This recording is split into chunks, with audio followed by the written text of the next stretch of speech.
De la politique, on passe à l'économie avec celui qui, au fil des jours, ma foi, s'encanaille de plus en plus. On se souvient encore du Axel de Tarlet timoré, limite prude, qui rougissait à chaque fois qu'il était question de sites de rencontres, qu'il qualifiait d'ailleurs de... Les sites de petites rencontres. Sites de petites rencontres, preuve de son inexpérience. Et voilà, depuis quelques jours, un nouvel Axel, taquin, coquin, limite potache. C'est la règle du one date. J'ai le droit de proposer à un ou une collègue de sortir après le travail, mais une fois. Donc vous voyez, c'est un fusil à un coup. Quand je disais qu'il fallait vous décoincer, mon grand, je pensais pas que ça irait si loin, si vite.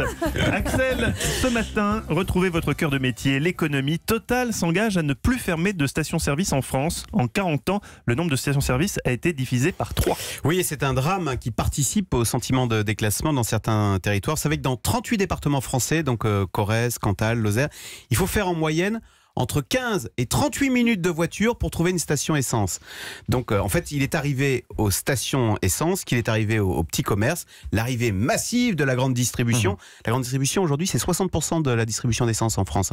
Donc comment elle a fait? Elle a cassé les prix avec des automates partout, mais du coup, elle a forcé tous les petits indépendants qui du coup étaient trop chers à disparaître. Et vous savez que il y a des municipalités du coup qui maintenant reprennent des stations essence et qui les font tourner, comme à Brive-la-Gaillarde par exemple, dans une logique de service public.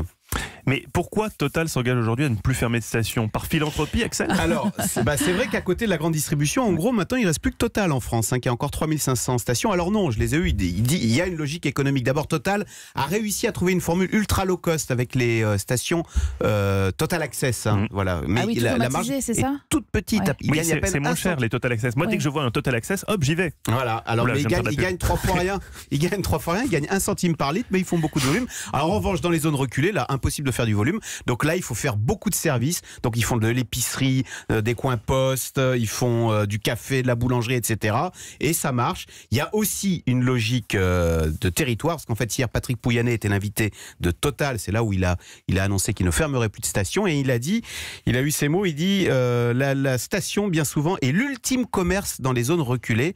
Donc vous voyez, il y a une logique de garder un lien dans les territoires. Mais je dois dire que c'est quand même assez déprimant de se dire que dans nos villages de France, le dernier lieu de vie, c'est la station essence. Vous savez, ça fait penser à ces villes fantômes américaines, voilà, où il n'y a pas de centre et où les gens se retrouvent dans la station à la machine à café. Je précise quand même au CSA, s'ils nous écoutent, que j'aime aussi beaucoup Elf et So et Avia.